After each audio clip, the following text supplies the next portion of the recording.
How's it going? Welcome to the shop. Hope you're having a great day. Alright, got a few clips of me etching logos like this and sharpening my knives on my 2x72. Are you ready? Here we go!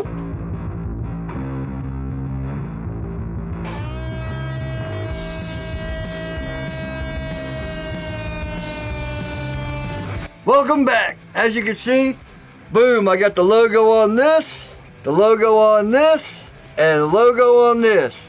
But we'll get into that later. Also, they're all sharpened up and ready to go. Yeah, man. Finished with these knives, it's time to move on to some more projects. Alright, so let's just get right into it. I get my stencils. This is actually an older stencil. I got the new ones in here. They kind of like are more curvy. But so I used to have one that was just kind of straightforward. I get them from Blue Lightning, sharpen knives at AOL.com, website earningknives.com. I always just put in like Blue Lightning stencils. But he also has a recipe on there where it's like 1 part citric acid to 1 part ferrous sulfate, Ferrous sulfate hydrate, and 1 part sea salt, and then you fill it with distilled water.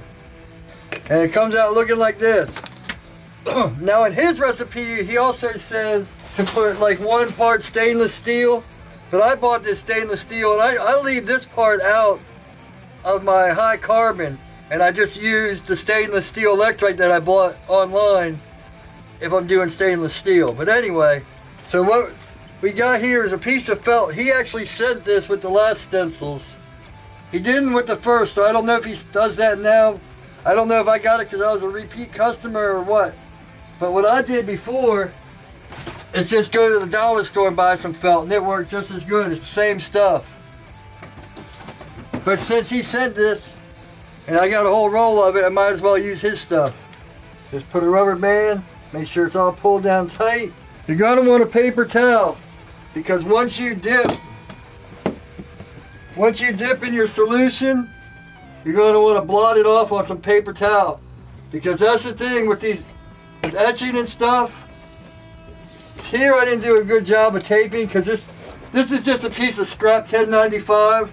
I want to test the AC and the DC before I put it all into one thing. So we got it plugged in. I went ahead and marked DC and AC because of my dyslexia. I tend to do everything backwards. We're plugged in, we're on. So you want to take your neutral and put it to your steel and then pour this out.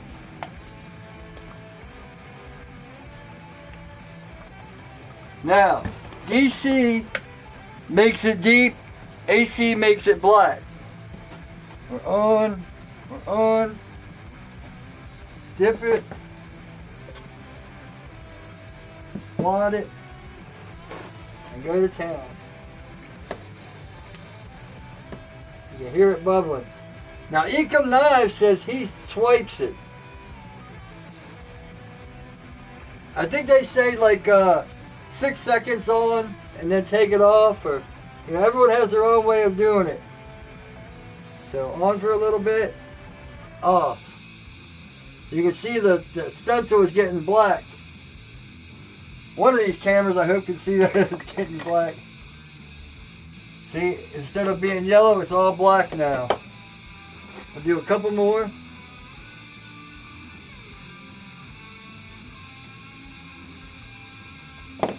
Peel it up.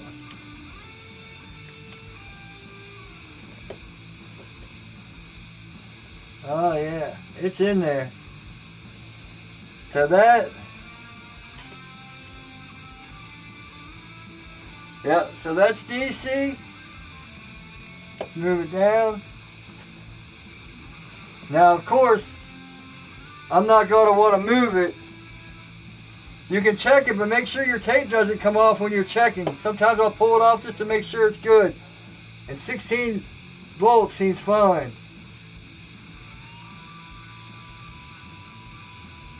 Alright. Bam. Let's turn this off. That's why I did an on-off switch, so I could leave it on here and put it on the middle here. But look at our difference. See?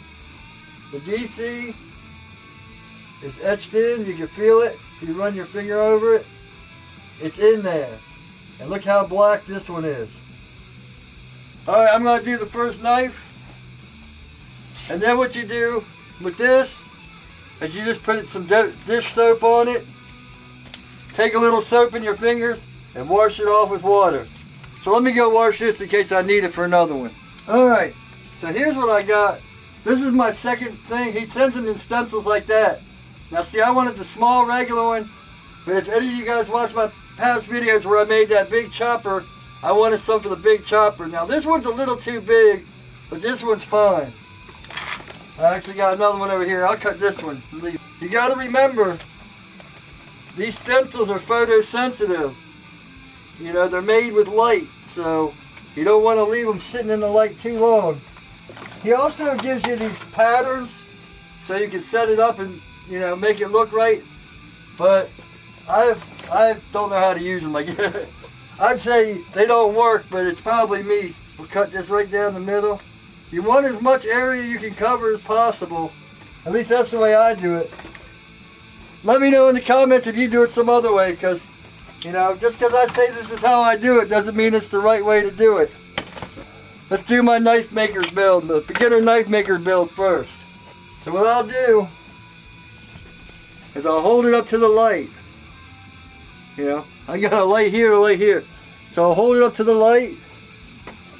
Take a piece of this painter's tape and put it on the bottom, and then I'll hold it up where I want it.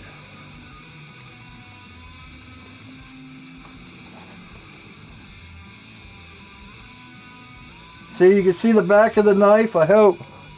I don't know if you can see that, the transparent back of the knife, so you want to try to keep it straight with that. And remember, when you're etching, if the felt goes over here, you're going to etch over here, and you're going to have like ghosting marks and stuff. And that's why you only do it for a few seconds and pick it up and let it breathe. I guess they call it gassing it. You put it down for a few seconds, you take it off, and you let it breathe. Or gas, or whatever you want to call it. But you don't want it touching anywhere of the steel. But if you hold it on there too long, you'll start ghosting. And what it means is your letters will start having different tones to them. You know, have a ghosting effect to them. Now I gotta remember this knife is semi-sharp.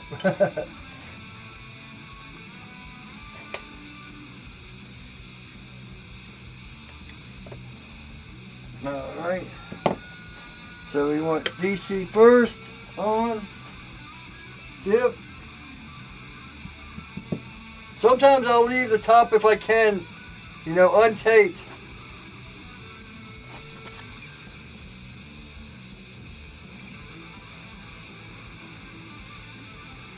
You want to make sure all the letters come up black so everything's getting hit even.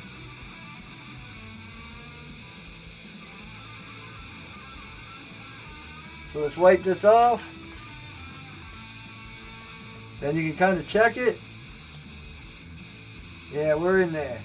You want to make sure when you check it that the tape doesn't move, or you'll definitely have ghosting.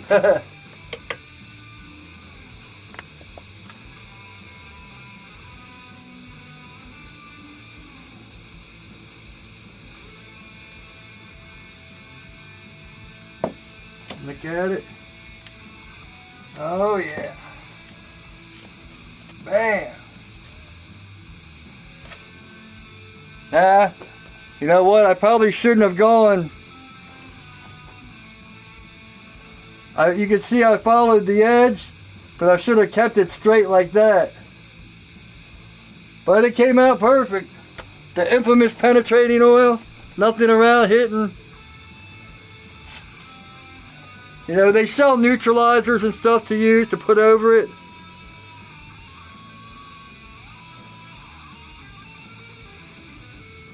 But, yeah.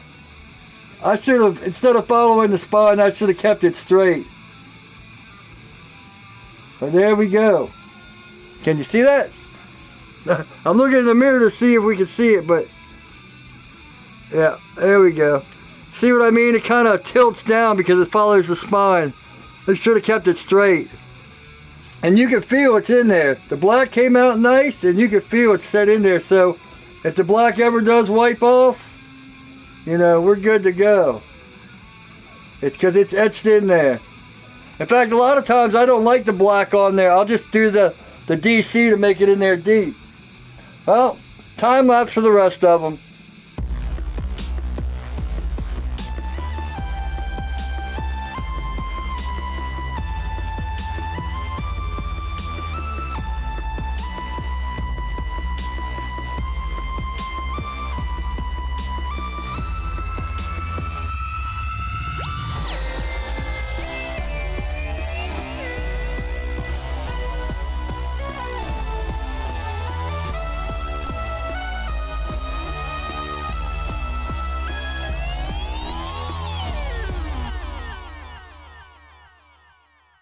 So on the karambit, I don't even know if you'll see it.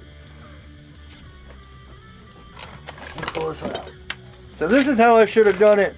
It's straight. Let's see if we can see it.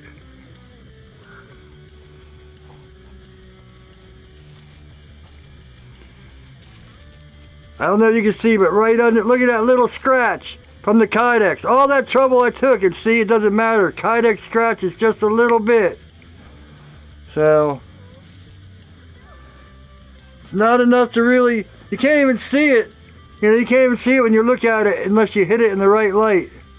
But see how black this one is? Let me see something. So you see how black that one is? Now look at the karambit. It's in there, you can feel it, but it doesn't stick out black like that. So it's kind of hidden.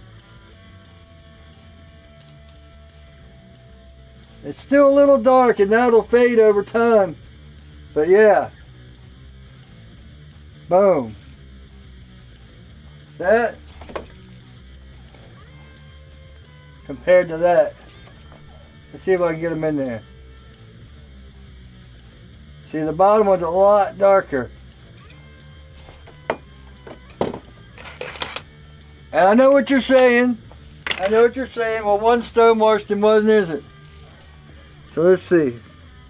Stone washed with AC. Stone washed without AC. This is just DC, no AC. It's deep, but it's not black. I hope that shows up.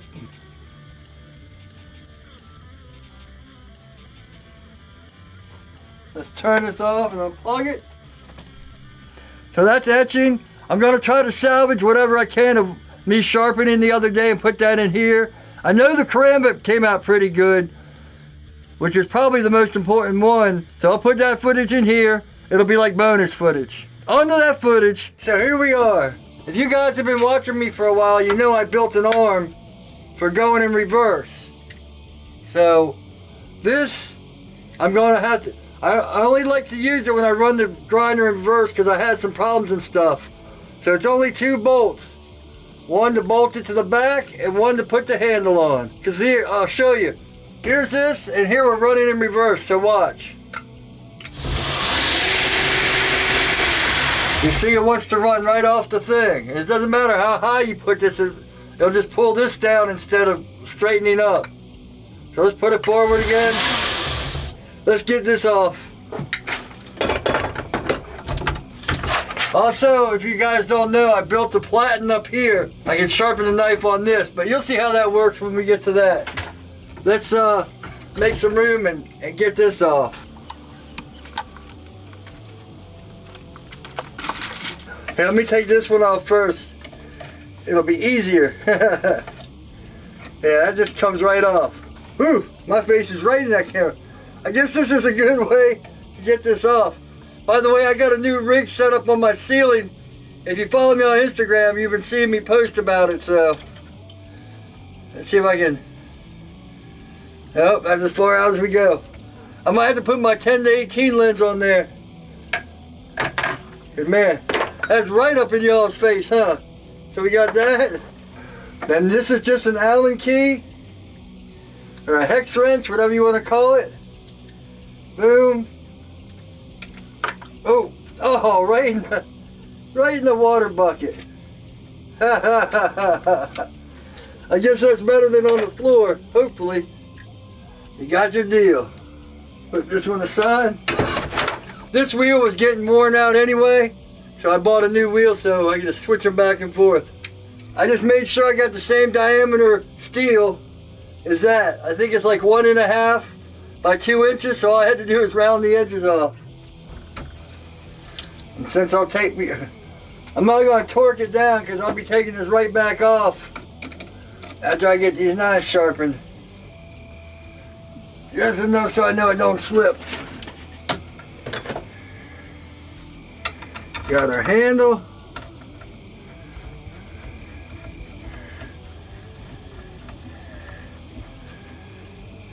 And just like that, it's back together. I might have to put a lock washer on this rig because it keeps slipping out. All right. So I take that back. We need 3 bolts. We need the thing for the tracking arm. All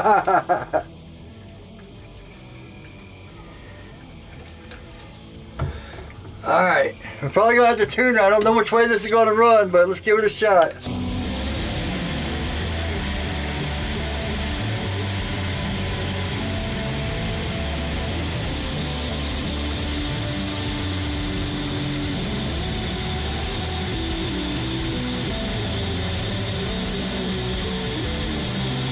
And just like that, we got a reverse running grinder. But you can see how catty corner this is. So when you try to run it in forward, this like jars. And I think it was messing up, so that's why I only run it in reverse with this. All right, I got a 120 on here. I'm gonna start with this, with my beginning knife maker build. Because it's the knife I care the less about. Not that I don't care about this knife at all, but if I ruin any knives, because I haven't done this in a while, the knife I want to ruin is this knife. The other ones are really important to me, so. But anyway, oh yeah, about the respirator, I used to always say how I kept it outside of my shop, but now not only do I keep it outside of the shop, I put it in a baggie and wrap it up.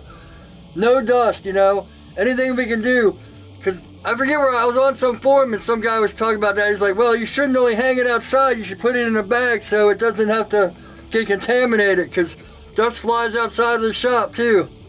All right, just thought I'd put that in there. Let's get this done.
All right, we got a burr. Yeah, all the way up. Haha. All right. This is the 120. Let me put a let me get a 400. Now, as you guys noticed, I might have to put another piece on here, something that's only 2 inches long, because I can't get, you know, with the belt being right here, I can't get that. That's why I had to come over here and do it. And come over here and do it. But I was hitting this when I was doing it here, so I had to do it like right in front of here. So I might put a little bit of a block on there just to lift the knife up a little bit so I can get over, you know. Anyway.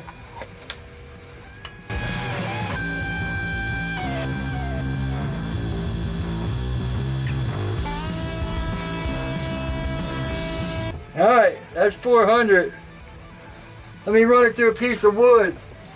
I don't have a piece of leather or a strap down here, but let's see if we can knock the burr off like this. Out of 400.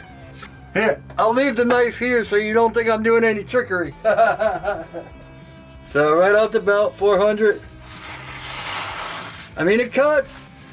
I can tell it's not the smoothest cut. You can see it's hanging up a few places, but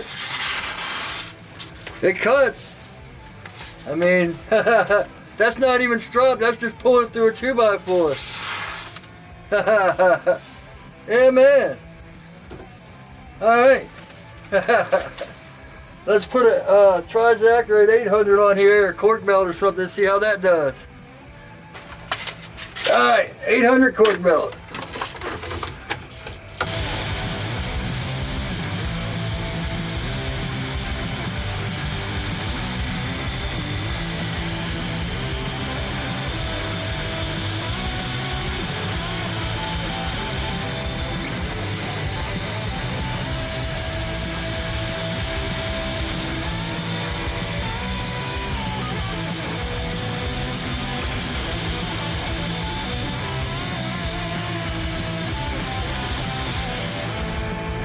All right, let's pull it through the... I should just run up and get my damn strap, but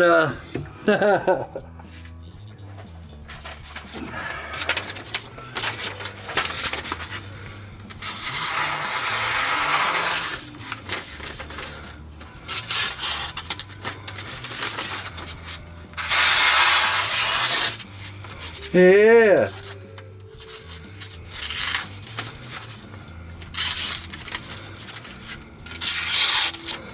So it looks like I need to do back here. See, it's catching back here. Well, if I say it catches, it won't, but if I try to do it anywhere else, it catches, see? So it looks like I got a little bit back here to do.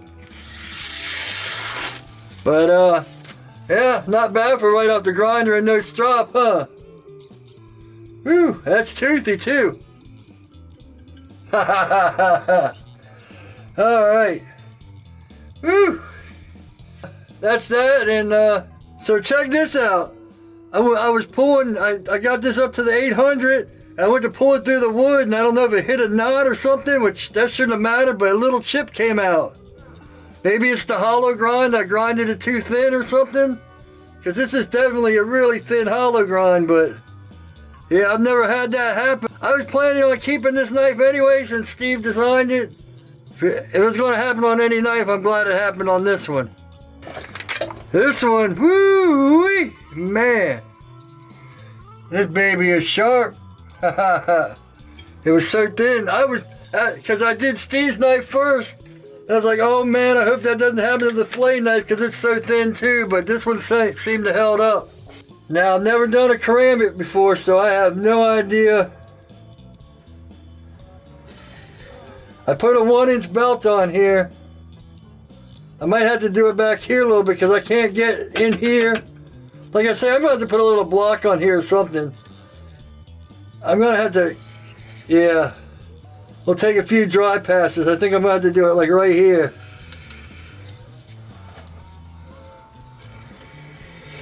Because of my arm, it's going to be kind of weird on this side. I just have to take my time and get it done. Here we go.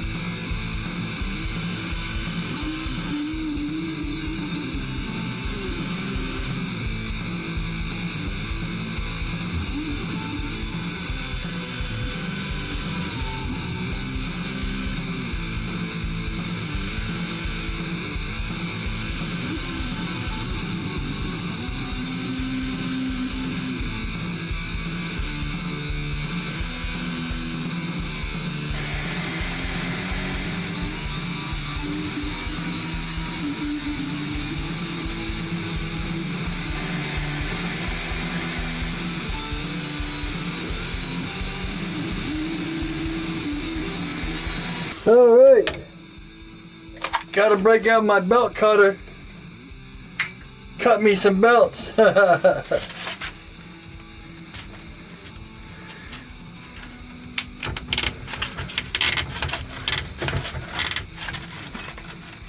Putting this on so I don't have to worry about it.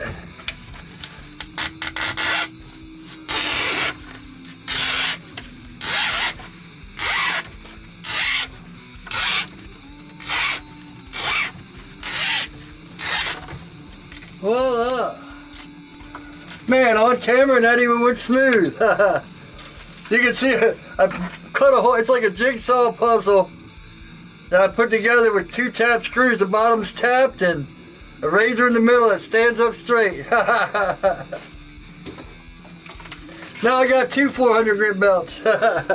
Yeah, I finally got a burr the whole way through. You probably can't see it, but it took me a while to get the groove of, you know, I had to start here and kind of pull this way and then figure out how I was doing it with it. But I think I got it.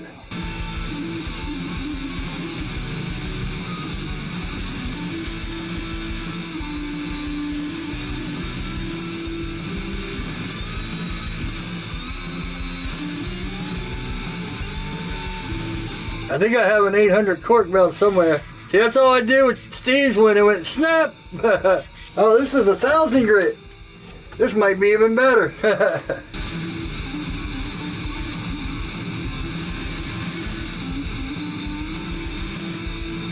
See, that's another thing.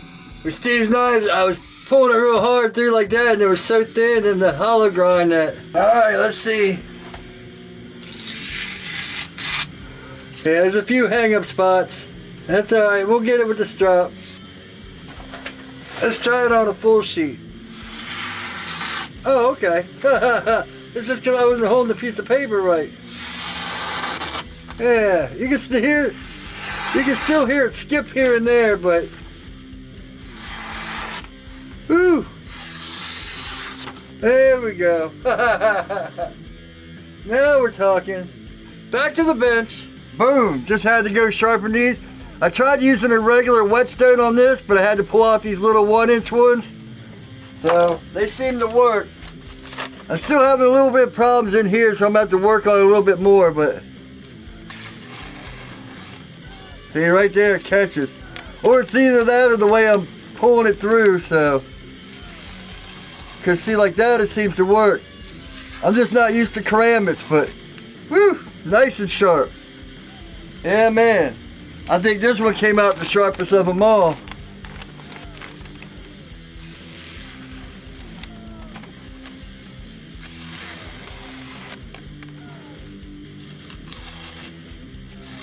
If I can learn how to cut.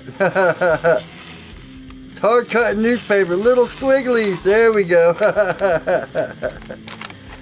I tried to do this on the live stream yesterday, but I was all shaky and nervous. Yeah, right through that. Yeah, man.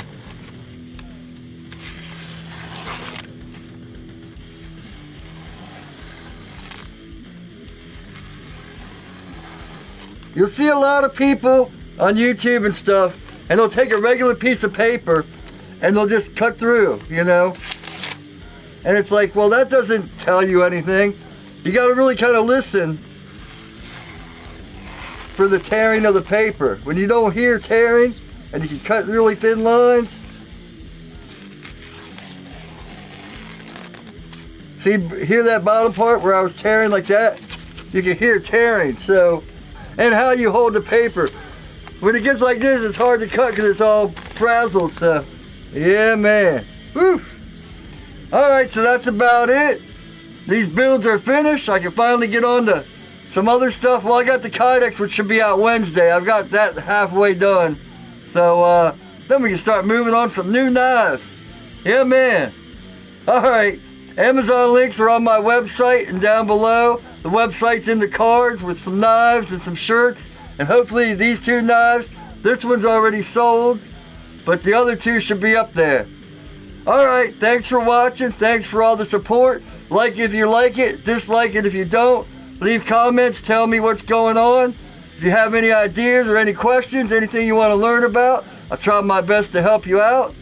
Hope you all are having a great day. And as always, take it easy.